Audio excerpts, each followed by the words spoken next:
Hello, everyone. Thank you for joining us, and welcome to the Ranpak Holdings second quarter 2026 earnings call. After today's prepared remarks, we will host a question and answer session.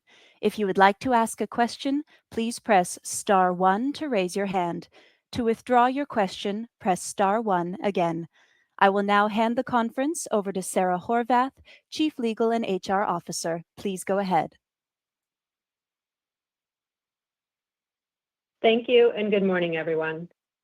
Before we begin, I'd like to remind you that we will discuss forward-looking statements as defined under the Private Securities Litigation Reform Act of 1995. Actual results may differ materially from those forward-looking statements as a result of various factors, including those discussed in our press release and the risk factors identified in our Form 10-K and our other filings filed with the SEC. Some of the statements and responses to your questions in this conference call may include forward-looking statements that are subject to future events and uncertainties that could cause our actual results to differ materially from these statements. Ranpak assumes no obligation and does not intend to update any such forward-looking statements. You should not place undue reliance on these forward-looking statements, all of which speak to the company only as of today. The earnings release we issued this morning and the presentation for today's call are posted on the Investor Relations section of our website. A copy of the release has been included in a Form 8-K that we submitted to the SEC before this call. We will also make a replay of this conference call available via webcast on the company website. For financial information that is presented on a non-GAAP basis, we have included reconciliations to the comparable GAAP information. Please refer to the table and slide presentation accompanying today's earnings release. Lastly, we'll be filing our 10-Q with the SEC for the period ending June 30, 2026. The 10-Q will be available through the SEC or on the Investor Relations section of our website. With me today, I have Omar Asali, our Chairman and CEO, and Bill Drew, our CFO. Omar will summarize our second quarter results and market conditions, and Bill will provide additional detail on the financial results before we open up the call for questions. With that, I'll turn the call over to Omar. Thank you, Sarah. Good morning, everyone, and thank you for joining us today. We are pleased with our second quarter results and how we have started the year as we continue to effectively navigate a dynamic environment. Our investments in automation are paying off as we experience an exceptionally strong quarter in both North America and Europe. Automation delivered another quarter of strong growth, with revenue increasing 139% year over year on a constant currency basis and excluding the impact of warrants. The momentum has continued to build across North America and Europe. In North America, we continue to experience strong activity with Walmart and Medline and are expanding the breadth of customers at a solid clip to start the year. In Europe, we are more established in that market as our automation product line began there and continue to experience broad-based activity. We believe automation will be a strong growth engine for us for years to come. PPS volumes increased 2.4% year over year, marking growth in 11 out of the last 12 quarters. Europe was the outperformer again, as anticipated weakness following the start of the war has not immediately materialized to the extent we were concerned about. The trends we experienced in North America in the first quarter, where large enterprise outperformed while the distribution channel faced a challenging comparison, persisted into Q2, but did improve somewhat in the latter part of the quarter. Overall, we continue to expect to see improved performance in the distribution channel in the second half as the comparison normalizes and our new product initiatives in cushioning, void fill, and wrapping take hold. We're getting great receptivity to our new products such as Guardian 24, which has a smaller footprint relative to other units and provides meaningful cost savings versus foam. Now, more on to our results. Consolidated net revenue increased 12.2% on a constant currency basis for the quarter, or 12.6% excluding the impact of warrants, driven by an outstanding growth in automation equipment sales on a constant currency basis. We also benefited from a currency tailwinds in the quarter, which added 1.8 percentage points to top-line growth on a reported basis in the quarter, bringing reported top-line growth to 14% for the quarter and 12.5% on a year-to-date basis. Adjusted EBITDA increased $2.6 million to $19.1 million on a reported basis and was up 13.9% in constant currency terms. Excluding the impact of warrants, adjusted EBITDA increased 15.8% on a constant currency basis and roughly in line with growth in sales and gross profit ex depreciation on a constant currency basis. Now moving on to the market environment and how Ranpak is positioned. The macro backdrop through the second quarter was noisy, to say the least. We saw oil prices hit multi-year highs in April and then fall back, consumer confidence plummet and then recover, and geopolitical tensions that started to fade have now heightened once again. Against that volatility, the quarter ended in a better place than it started. Several months in, demand seems generally okay, but we see that customers remain understandably nervous about the impact higher oil and gas prices will have on input costs and the consumer, and are therefore being conservative and focused on cost reduction. The consumer at the lower end of the K economy is stretched as gas and energy prices remain elevated and other inflationary pressures for consumer goods persist. Recent improvement in consumer confidence is encouraging, but we would like to see it stabilize and also see it flow through to more durable sectors like housing and industrial activity before getting really bullish. In the near term, we are focused on driving our value and sustainability proposition. We're getting good traction with our cushioning offerings versus foam in place, and would expect that product to inflect soon. In North America, the paper market has gotten somewhat tighter for the second half as producers try to push price increases. But from a competitive standpoint, we believe we remain well positioned against plastic and resin, where we saw meaningful price increases flow through in the second quarter.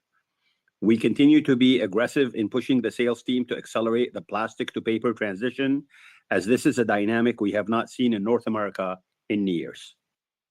In Europe, Dutch nat gas pricing has been volatile since the start of the conflict, moving from more than 60 euros per megawatt hour at the end of Q1 back down to 40 and now back in the mid-50s. Paper producers in Europe have been passing on price since the beginning of Q2, and we in turn took steps to protect our margins through a temporary surcharge. We continue to be transparent with our customers, and when conditions normalize, we will remove the surcharge.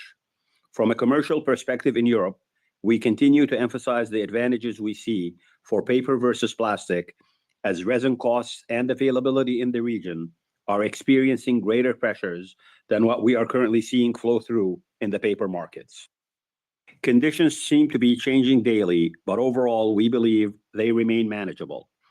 Just as we are doing internally, companies everywhere are extremely focused on costs to minimize inflationary impact.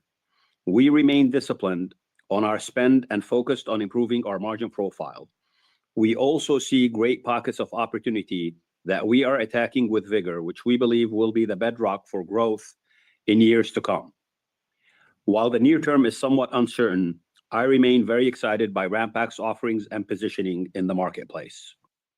With that, here is Bill with more info on the quarter. Thank you, Omar. In the deck, you'll see a summary of some of our key performance indicators. We'll also be filing our 10-Q, which provides further information on Ranpak's operating results. Overall, net revenue for the company in the second quarter increased 12.2% year over year on a constant currency basis, or an increase of 12.6% excluding the impact of warrants, driven by accelerating growth in automation, volume strength in EMEA/APAC, and solid e-commerce growth in North America. Our North America revenues increased 8.5% in the quarter, or up 9.4% excluding the impact of warrants, driven by more than 250% growth in automation excluding warrants, while PPS was a slight detractor as channel continued to face a tougher comp, and we lapped 14.8% volume growth in the prior year. Traction with automation in North America continues to build, so we are excited about the outlook there. In Europe and APAC, net revenue increased 15.4% on a constant currency basis, driven by 103.7% growth in automation and 4.2% volume growth in PPS, driven largely by strength in EMEA, which is highly encouraging. Gross profit increased 17.6% on a constant currency basis in the quarter and would have increased 18.6% excluding the $1.7 million non-cash provision for warrants. We continue to be very focused on improving our margin profile through the back half of the year and are pleased to report 150 bps improvement in gross margin versus Q2 of last year. In NOA and PPS, where margins have been most pressured, We made continued progress through our efficiency gains and improved more than 250 bips, excluding depreciation versus the prior year. In EMEA, there was some pressure due to the timing of the implementation of the surcharge versus when our input costs increased, but I feel good about what we were doing there. We continue to be pleased with the actions the teams are taking to take cost out and get more efficient. Just a note on the consolidated gross margin, automation being a larger contributor masks some of the progress we're making overall, given the lower margin profile of that product line. But we do expect to continue to improve the margin of that product line as we scale. As we have shared before, automation is a sale of capital goods, so there's minimal CapEx required to expand our sales. We've invested in the facilities already and can serve as $100 million plus in revenue in our existing footprint. Over time, as automation becomes a larger component of our revenue profile, we expect you will see CapEx as a percentage of sales in Ranpak decline. SG&A, excluding RSU expense, was down 3% on a constant currency basis versus the prior year. Consistent with what we've shared previously, we continue to prioritize cost discipline and margin expansion. Keeping spend lean and putting our G&A investments to work against our fixed overhead is where we're focused. Getting automation to break even on an adjusted EBITDA basis remains a key goal for us, and we believe we have line of sight to that as we approach $60 million in revenue this year. As Omar mentioned, adjusted EBITDA increased 13.9% year over year on a constant currency basis, or up 15.8%, excluding the impact of warrants, as greater sales and gross profit flowed through with slightly lower G&A. The constant currency calculation is based on a rate of 1.1323, which was last year's average rate for the quarter. Beginning in Q3 of last year, there was considerable movement in the euro. So next quarter, if rates stay as they are, we'll have a slight rate headwind for comparisons, as the average euro USD for Q3 2025 was 1.169 compared to 1.14 today. So please note that for the remainder of the year. Moving to the balance sheet and liquidity, we completed Q2 2026 with a strong liquidity position with a cash balance of $43.2 million and no drawings on our revolving credit facility, bringing our reported net leverage to 4.5 times on an LTM basis, which is down 0.2 turns from Q1. On cash, the first half of the year is typically a draw on cash, and as previously shared, we made a $10 million follow-on investment in Pickle in Q1. We do expect cash to improve meaningfully in the back half of the year due to seasonality and our ability to free up some working capital. Our goal remains to achieve between 2.5 to 3 turns, which we believe we can do over the next 24 months. Our CapEx for the quarter was $6.6 million, which is $3.2 million lower from prior year, as we remain disciplined on spend, but continue investing in further production capacity to drive growth in key products in upcoming years in areas like cold chain and related to the growth plans for our enterprise customers. With that, I'll turn it to Omar. Thank you, Bill. Before I close, I want to touch on a few of our key initiatives and add some color on the rest of the year and into 2027. Over the past several years, our strategy has been to build a best-in-class portfolio of end-of-line automation solutions and to partner with others who play key roles in the flow of goods through the warehouse. We believe there is tremendous value in Ranpak having as many touch points in the warehouse as possible. It maximizes efficiency for our customers and gives us deep, sticky relationships with the most sophisticated customers in the world. From my perspective, there are few bigger areas of opportunity than removing bottlenecks in the warehouse. Between our own solutions and our partnerships with Pickle Robot and others, we now have the pieces in place across vision, physical AI, and end-of-line automation. That means we can help companies maximize throughput, reduce labor dependency, and improve accuracy at every step in the process. How are we different in the industry? We've been building an integrated intelligence ecosystem to address these warehouse pain points. And we and our partners have access to some of the largest physical data sets in the world. We believe that high-quality data cannot just be simulated in a model with the same impact and is exactly what you need to win with physical AI. We believe our ecosystem is genuinely unique and strategically advantaged in our pursuit of warehouse orchestration. In the public realm, I don't know of anyone else who's doing what we are doing. These are the steps that have positioned us so well with our large enterprise customers and increasingly separate us in the industry. We're very focused on partnering with our large enterprise customers at scale to deliver value-added and differentiated solutions while reducing our exposures to products we view as more commoditized and lower growth. The packaging needs of these players are changing rapidly, and Ranpak is pivoting to serve the opportunities we think can scale meaningfully and carry more value. Let me turn to a few specifics for the second half.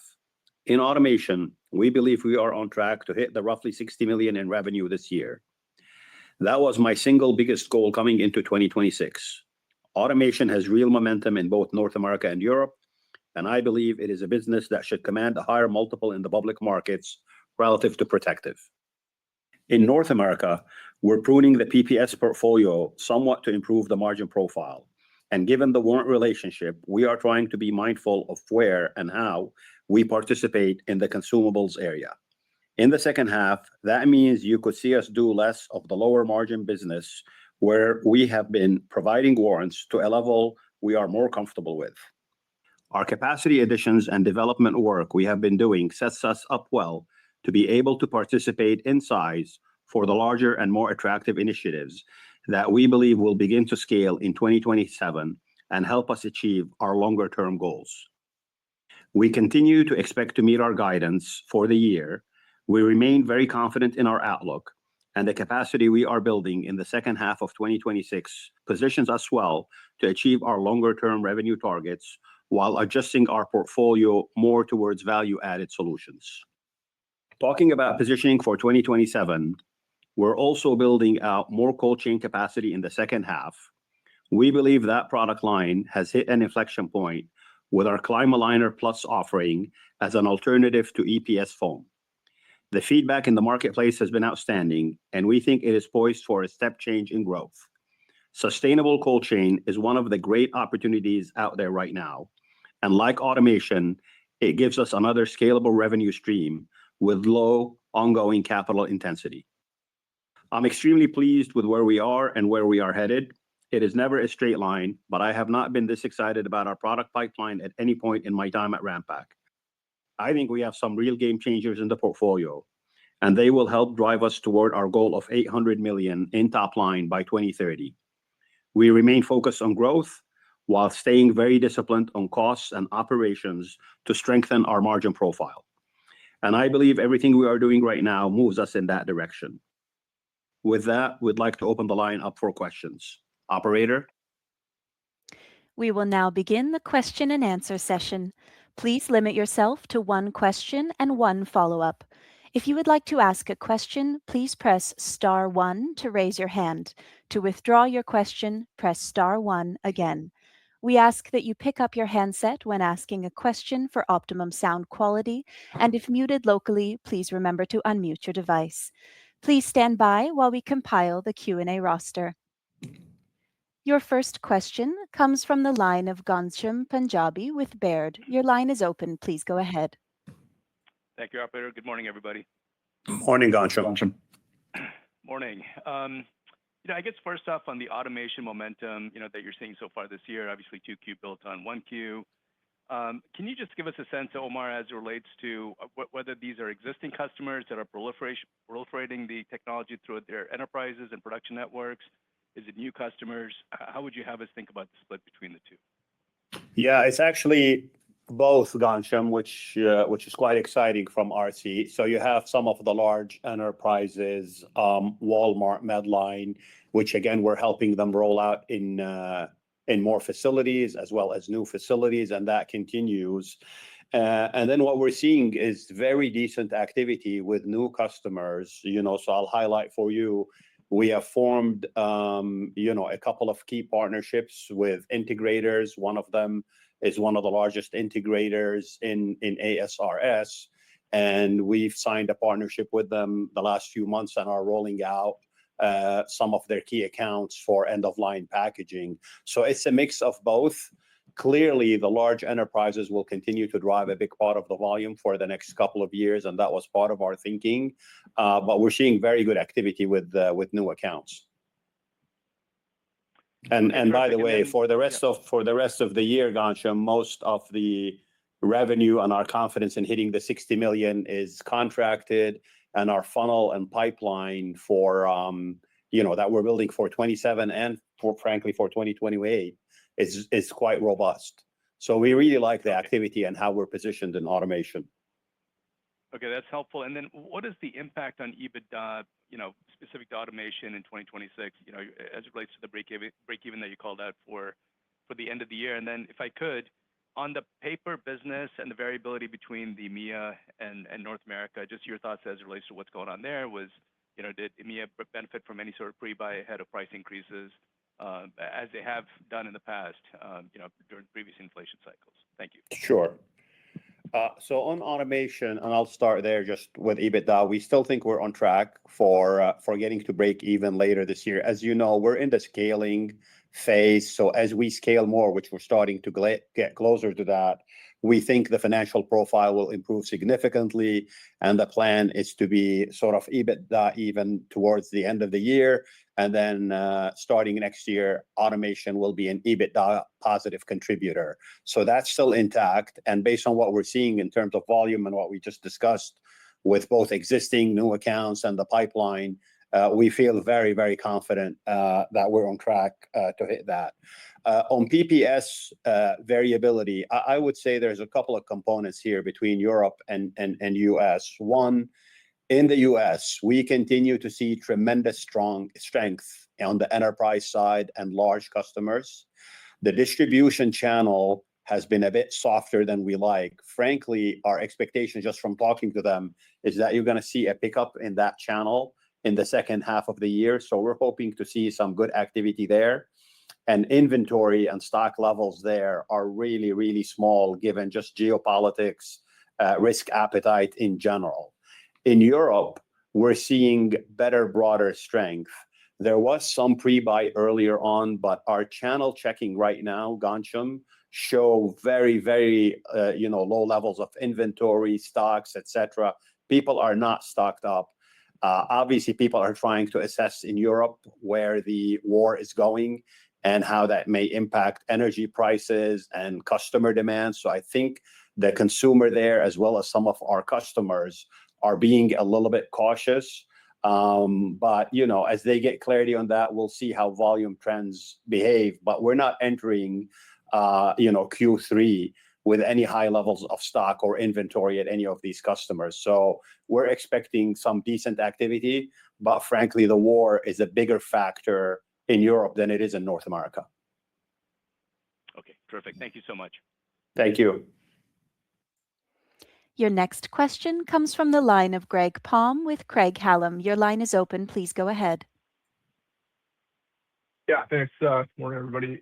Can you expand a little bit on the margins? I think, Bill, you mentioned that just there was a little bit of a timing between surcharge and input costs. But, just given what we're seeing, inflationary input costs basically everywhere, your ability to pass through some of that and maybe just confidence level that you'll see a better margin profile in the second half.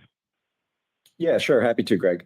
So as we said in the prepared statements, we did improve gross margin by about 150 bips year over year. So that was good to see. There are some moving pieces related to that, right? In North America, we continue to make great progress, being more efficient and taking cost out. So the North America PPS business, we were able to improve margins by over 300 bips.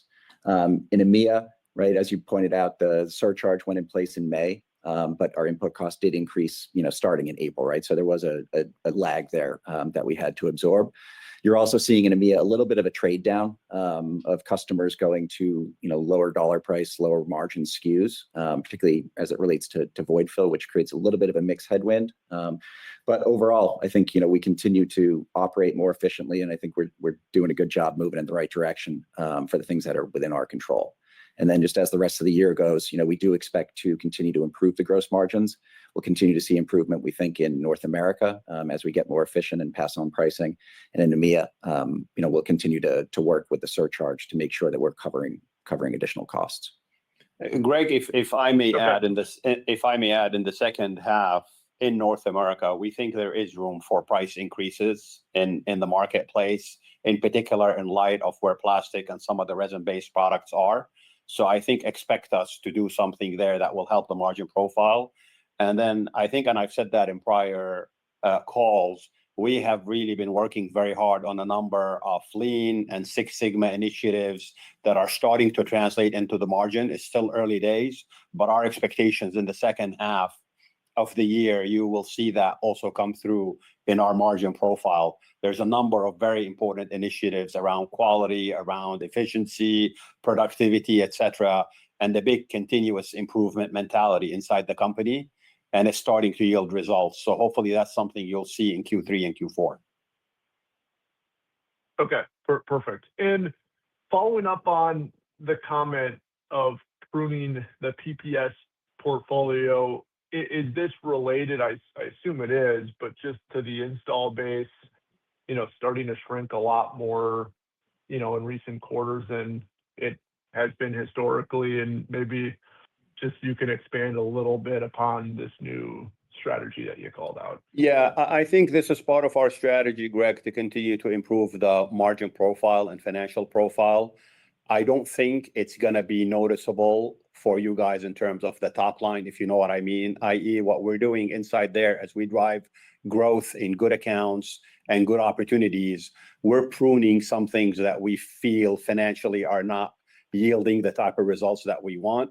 Part of it, to be honest with you, will deal with efficiency of fleet that you're referring to, where some accounts, they may have had, maybe let's say more converters than needed given the actual volumes we're seeing today.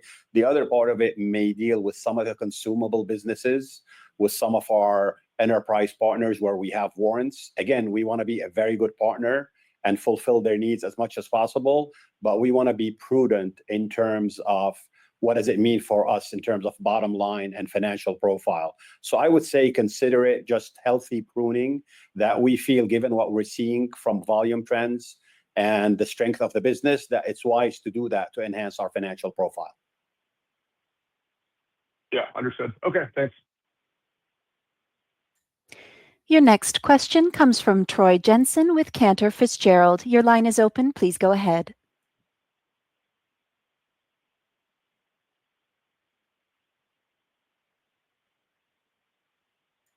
Hi, Troy.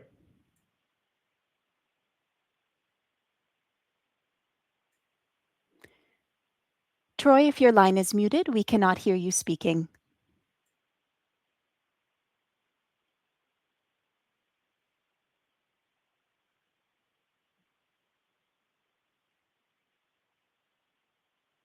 Maybe we can move on and see if Troy rejoins. Certainly. There are no further questions at this time. I will pass back to Bill Drew for any closing remarks. Thanks a lot, Ellen, and thank you all for joining us today. We look forward to speaking next quarter. This concludes today's call. Thank you for attending.